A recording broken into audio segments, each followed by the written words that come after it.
शुक्लांबरधरं विष्णुं शशिवर्णं चतुर्भुजं प्रसन्नवदनं ध्याये सर्वविघ्नोपशान्तये सदाशिवसमारम्भां शङ्कराचार्यमध्यमाम् अस्मदाचार्यपर्यन्तां वन्दे गुरुपरम्पराम्। ఈరోజు మంది భగవద్గీత 29వ క్లాసు బ్యాచ్ 2. ఈరోజు మనం 16th చాప్టర్లో నాకు గుర్తున్నంత వరకు 8 శ్లోకాలు చెప్పుకున్నాం. మరి కాబట్టి 8 శ్లోకాలు ఎవరికి వస్తుంది? మనస్సునికి వస్తుందమ్మా? వస్తుందా? సార్ ఎగ్జామ్ ఉంది అందుకే నాకు చొగ్విక్ కాలా. ఎన్ని రావా? ఒకటి కూడా రాదా? ఎగ్జామ్స్ 5 వస్తాయా? 5 వస్తాయి. 5 చెప్తావు పోనేనా? సార్ చెప్పమ్మా. అథ షోడశోధ్యాయః చెప్పమ్మా. అథ షోడశోధ్యాయః దైవాసుర సంపద్విభాగయోగః శ్రీభగవానువాచ అభయం సత్వ సంశుద్ధి జ్ఞానయోగ వ్యవస్థితిః దానం దమశ్చ యజ్ఞశ్చ స్వాధ్యాయస్తపార్జవం అహింసా సత్యమక్రోధ త్యాగ శాంతిరపైశునం దయా భూతేష్వలోలుప్త్వం మార్గవం హీరచాపలం తేజస్సమాధుతిః శౌచాద్రోహో నాతిమానితా భవంతి సంపదం దైవీ అభిజాతస్య భారత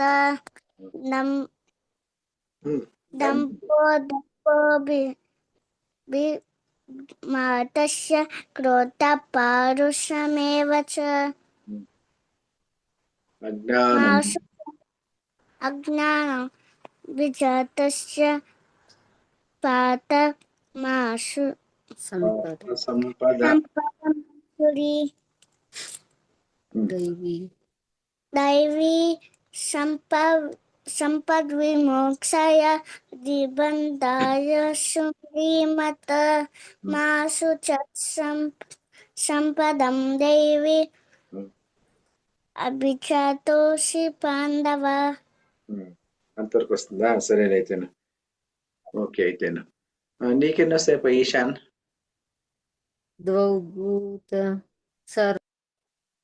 ఎన్ని వస్తాయప్ప ఈశాన్?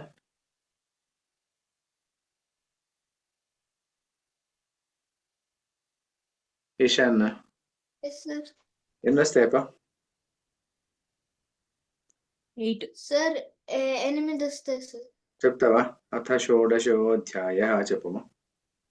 అథ షోడశోధ్యాయః దైవాసుర సంపద్విభాగయోగః శ్రీభగవానువాచ అభయం సత్వ సంశుద్ధిః జ్ఞానయోగ వ్యవస్థితిః దానం దమశ్చ యజ్ఞశ్చ స్వాధ్యాయస్తపార్జవం అహింసా సత్యమక్రోధః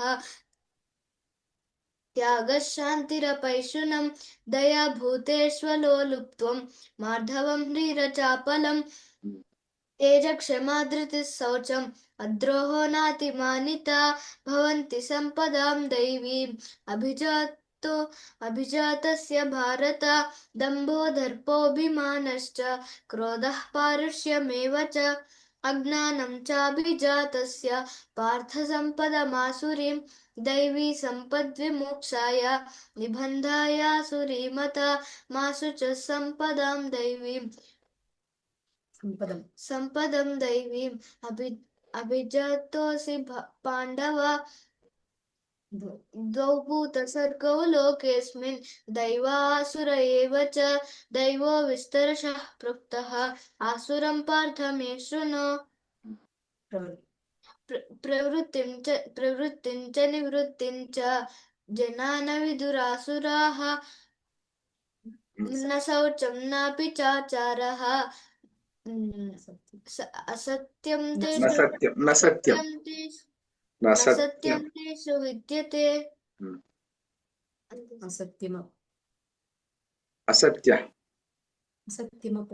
అసత్యమప్రతిష్టంతే జగదాహురనీశ్వరం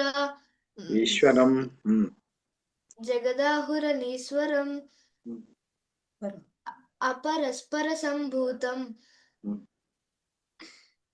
किमन्यत् కామహైతుకం किमन्यत् कामहैतुकम् బాగా చెప్పినావా ఇది ఒక్కసారి ఇంకొకసారి చెప్పు తేజ క్షమాధృతి చెప్పు तेज क्षमा धृतिः शौचम् अद्रोहो नातिमानिता भवन्ति सम्पदां दैवीम् अभिजातस्य भारत భవంతి సంపదాం అన్నట్టుగా వినిపిస్తుంది సంపదం బాగా దీర్ఘం లేదు ఓకే అందుకోసం భవంతి సంపదం దైవీం అభిజాతస్య భారత ఓకేనా అంతే బాగా చెప్పినావా చాలా బాగా చెప్పినావు విరాట్ ఎన్ని వస్తాయమ్మా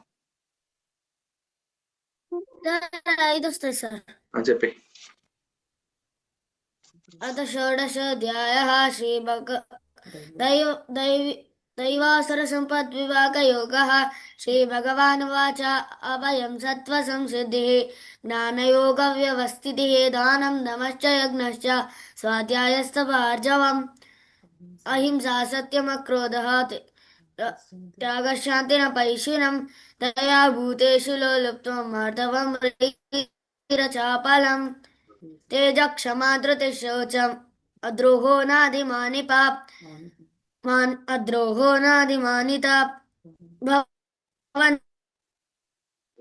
భవంతి सम्पदं दैवीम् अभिजातोऽसि पाण्डव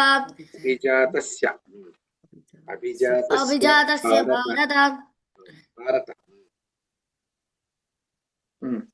अभिजातस्य भारत दम्भो दर्पोऽभिमानश्च क्रोधः पारुष्यमेव च अज्ञानं चाभिजातस्य पार्थ सम्पदमासुरीं दैवी सम्पद्विमोक्षाय निबन्धायासुरीमता मा शुचः सम्पदं दैवीम् अभिजातोऽसि पाण्डव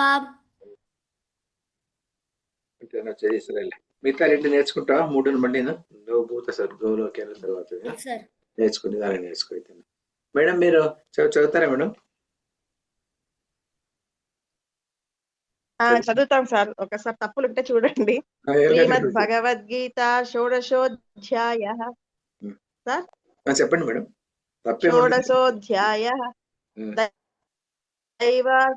దైవాసుర సంపద్విభాగ యోగః శ్రీ భగవానువాచ అభయం సత్వ సంశుద్ధిః జ్ఞానయోగ వ్యవస్థితిః దానం దమశ్చ యజ్ఞశ్చ స్వాధ్యాయస్తపఆర్జవం అహింసా సత్యమక్రోధః త్యాగः శాంతిరపైశునం దయా భూతేష్వలోలుప్త్వం మార్దవం హ్రీరచాపలం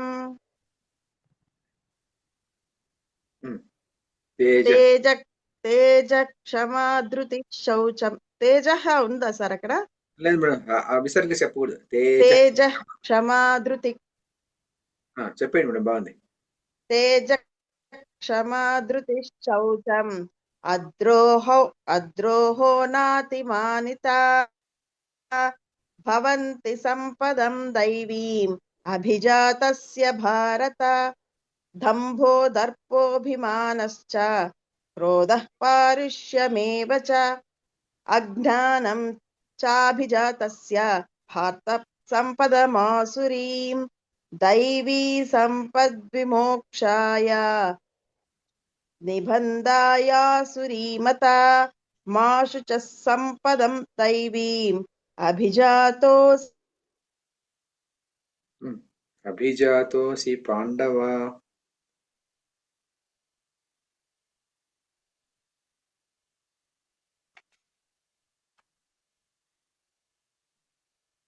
వినపడలేదు మేడం వినపడలే నాపి చాచారః న సత్యం తేషు విద్యతే అసత్యమప్రతిష్టంతే జగదాహురనీశ్వరం అపరస్పర సంభూతం కిమన్యత కామహైతుకం కిమన్యత్ కామహైతుకం మేడం కిమన్యత్ కామహైతుకం ఓకే మేడం సరే మేడం బాగుంది మేడం నెక్స్ట్ చెప్తారా మేడం సార్ చెప్తాను ఏతాం దృష్టిమవష్టభ్య एतां दृष्टिमवष्टभ्य ఇంకోసారి మేడం. एतां दृष्टिमवष्टभ्य एतां दृष्टिमवष्टभ्य చెప్పండి సార్. నష్టాత్మానోల్పబుద్ధయః నష్టాత్మానోల్పబుద్ధయః చదవండి మేడం. నష్టాత్మానోల్పబుద్ధయః నష్టాత్మానోల్పబుద్ధయః నష్టాత్మానోల్పబుద్ధయః ఏతాం దృష్టిమవష్టభ్యః నష్టాత్మానోల్పబుద్ధయః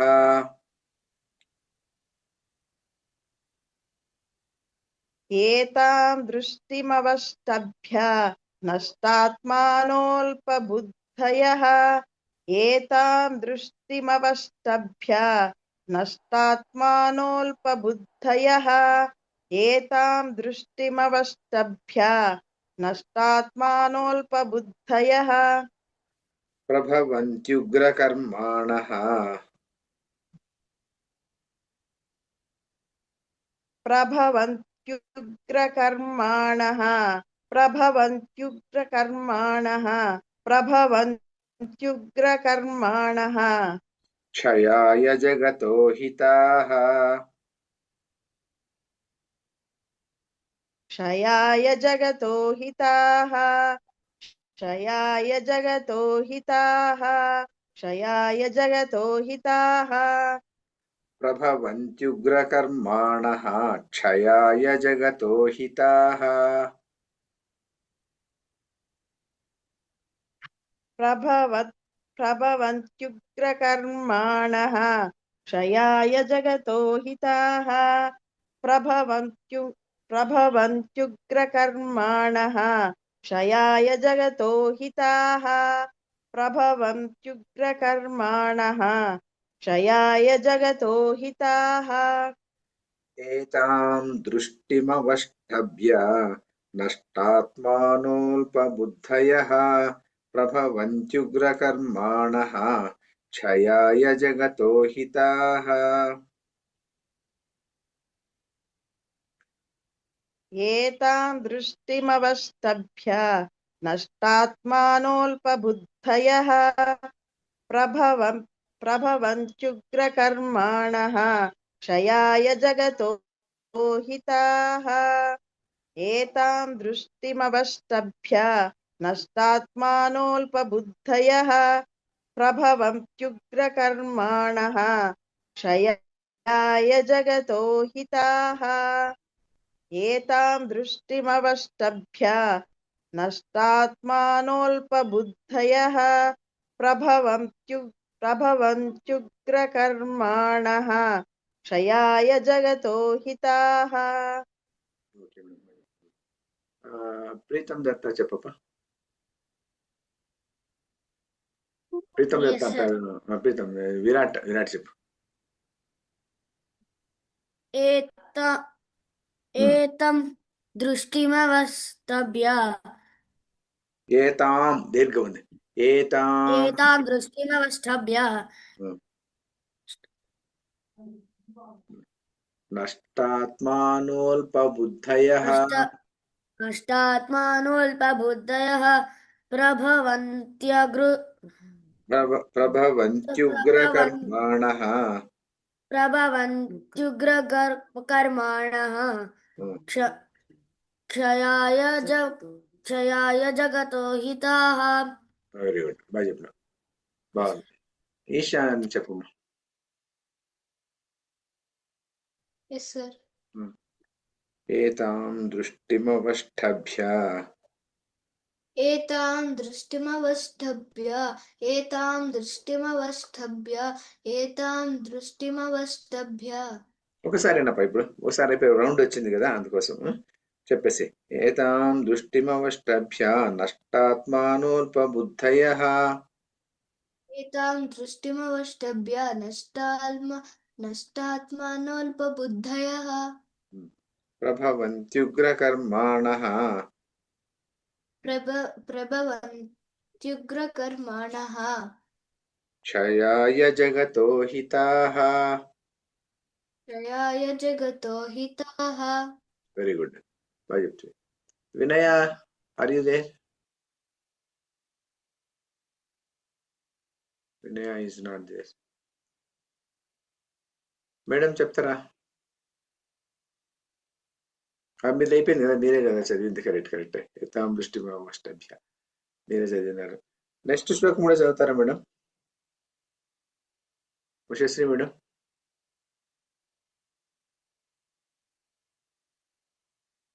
ఉషశ్రీ మేడం.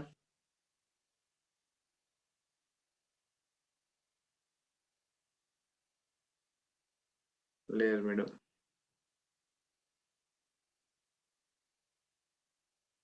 విరాట్ చదువుతావా? Yes sir. నాకు ఇంకా చెప్పించింది లేదు. నువ్వు నీతో చెప్పిస్తా నేను మర్చిపోతాను. చెప్పమ్మి. ఏతాం ఏతాం దృష్టిమవష్టభ్య దృష్టిపవష్టభ్య దృష్టిమవష్టభ్య దృష్టిమవష్టభ్య నష్టాత్మానోల్ప నష్టాత్మానోల్ప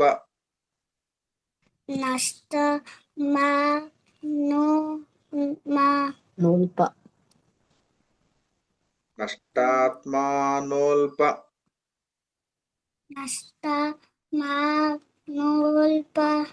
బుద్ధయః నష్టాత్మానోల్ప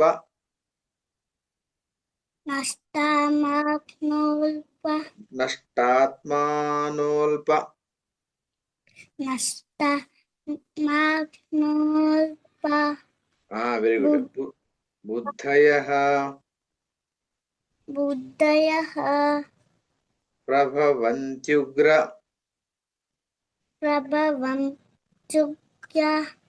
కర్మాణః క్షయాయ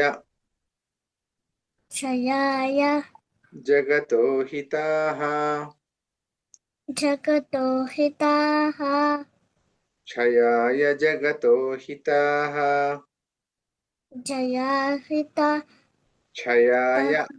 క్షయాయ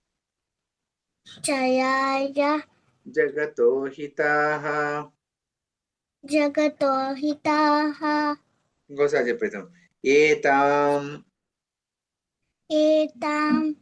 దృష్టిమవష్టభ్య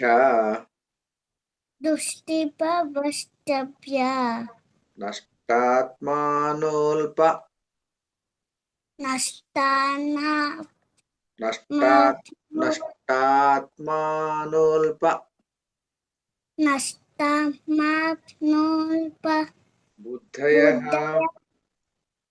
బుద్ధయః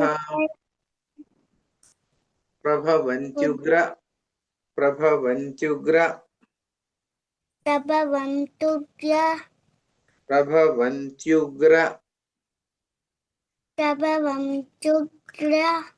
కర్మాణః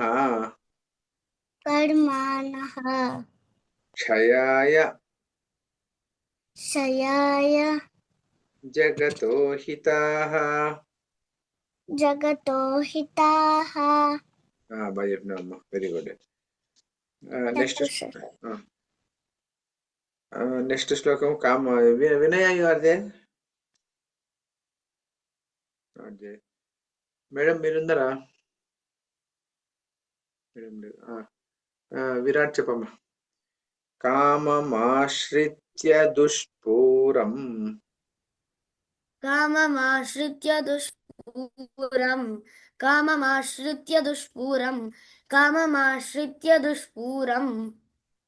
దంభమానమదాన్వితాః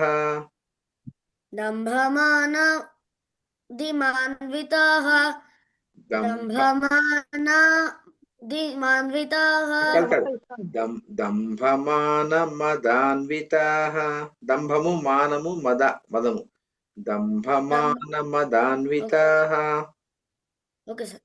దంభమానమదాన్వితాః. ఇంకోసారి చెప్పు.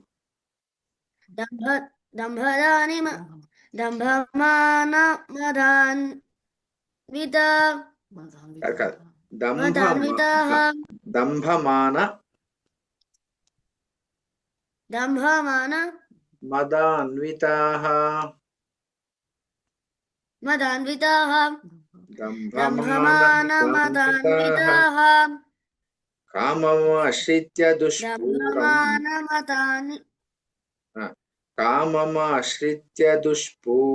దంభమానమదాన్వితాః.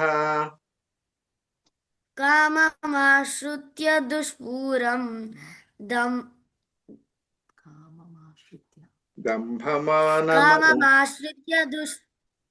కామమాశ్రిత్య దుష్పూరం దంభమానమదాన్వితాః. కామమాశ్రిత్య దుష్పూరం దంభమానమదాన్వితాః.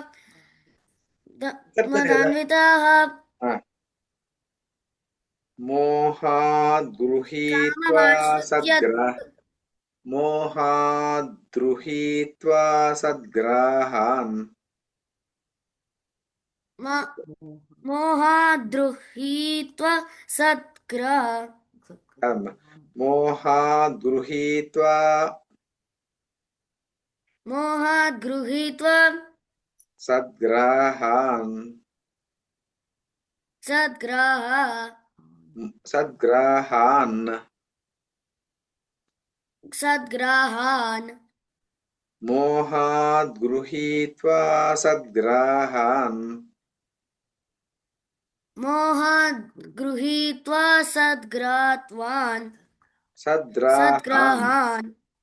మోహాద్ గృహీత్వా సద్గ్రాహాన్.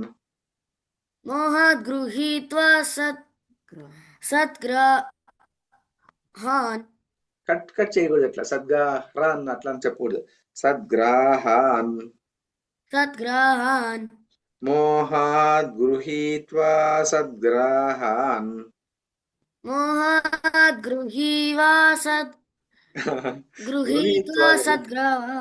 బుక్ చూడండి, బుక్ చేసి చెప్పు. మోహాద్ గృహీత్వా సద్గ్రాహాన్. మోహాద్గృహీత్వా సద్గ్రాహాన్.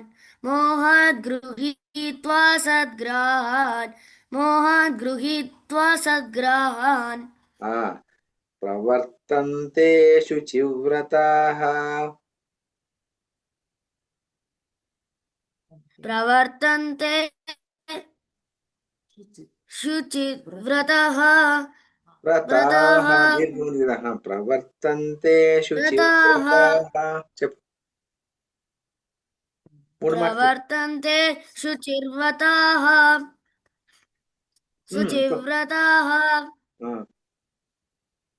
ప్రవర్తంతే శుచివ్రతాః. ప్రవర్తంతే శుచివ్రతాః. శుచివ్రతాః వాక్ రావద్దు, రాకు రావద్దు కదమ్మా. ప్రవర్తంతే శుచివ్రతాః అయినా. మోహాద్ గృహీత్వా సద్గ్రాహాన్.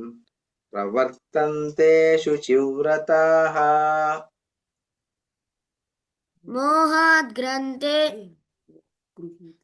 మోహాద్గృహీత్వా సద్గ్రాహాన్.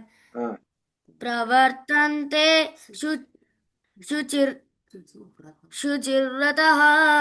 వ్రతః కాదు, బుక్ చూసి చెప్పాలి నువ్వు అయినా. శుచివ్రతాః అట్లా అయినా. ఇంకోసారి మొత్తం చెప్పు. కామమాశ్రిత్య దుష్పూరం దంభమానమదాన్వితాః. మోహాద్ అయ్యా నేను చెప్పాలా వద్దా? నువ్వు మధ్యలో చెప్తావు ఇట్లా మామూలు అట్లే కదా మనం చెప్పేది. ఎప్పుడు ఎన్నేళ్లుగా చెప్తున్నావు నువ్వు? నేను శ్లోకం అంతా చెప్పేసి కదా నువ్వు చెప్పేది కదా. మొదటి శ్లోకం చెప్పిన తర్వాత ఫస్ట్ లైన్ చెప్పుకుంటాము, రెండో లైన్ చెప్పుకుంటాము, తర్వాత మొత్తం చెప్పుకుంటాము కదా. నేను ఇంకా కామ అన్నట్టే నువ్వు కామ అంటే ఎట్లా చెప్పు. కామమాశ్రిత్య దుష్పూరం దంభమానమదాన్వితాః. మోహాద్ గృహీత్వా సద్గ్రాహాన్ ప్రవర్తంతే శుచివ్రతాః. చెప్పు. కామమాశ్రిత్య దుష్రాన్ దుష్పూరం దంభమానమదాన్వితాః మోహాద్ గృహీత్వా సద్గ్రాహాన్ ప్రవర్తంతే శుచిర్వ్రతాః శుచివ్రతాః. శుచిర్వ్రతాః ఇంకోసారి చెప్పు. కామమాశ్రిత్య దుష్పూరం దంభమానమదాన్వితాః మదాన్వితాః. దీర్ఘంగా చెప్పు. ఎందుకు నువ్వు దీర్ఘం ఎందుకు చెప్పడం లేదు చెప్పు. ముక్కు చూడడం లేదా లేకుంటే చెప్పవా? దంభమానమదాన్వితాః మోహాత్ గృహీత్వా సద్గ్రాహాన్ ప్రవర్తంతే శుచివ్రతాః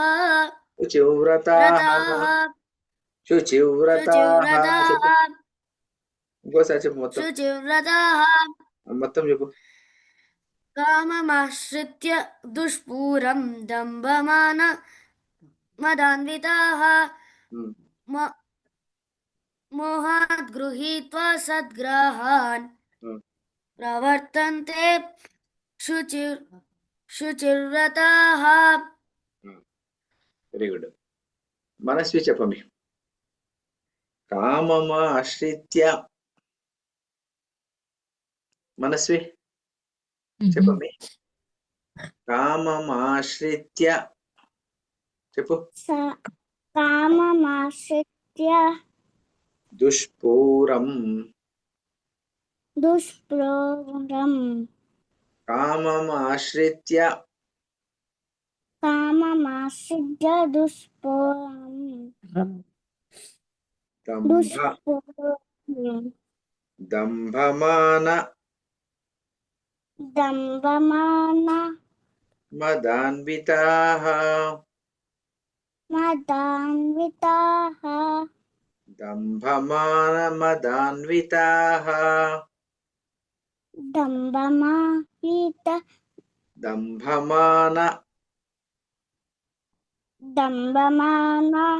మదాన్వితాః దంభమాన మదాన్వితాః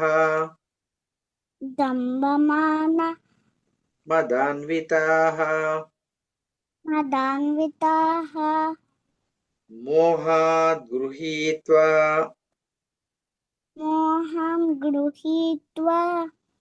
మోహం గృహీత్వా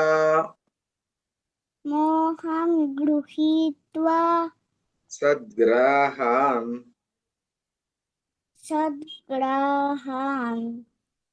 ప్రవర్తంతే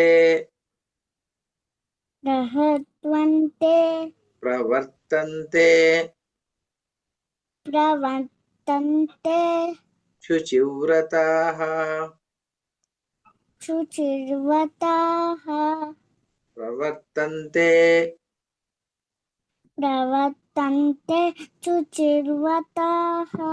వెరీ గుడ్. ప్రవర్తంతే శుచివ్రతాః. Very good.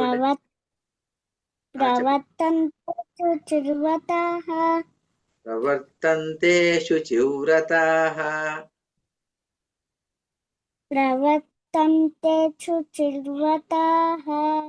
చాలా బాగా చెప్పినావు మమ్మీ. బాగా చెప్పినావు.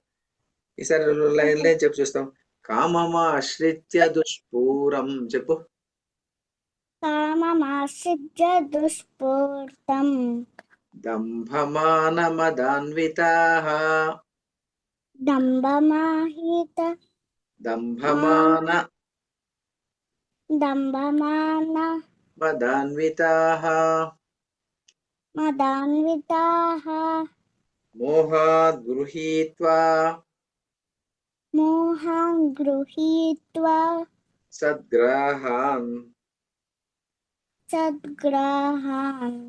ప్రవర్తంతే శుచివ్రతాః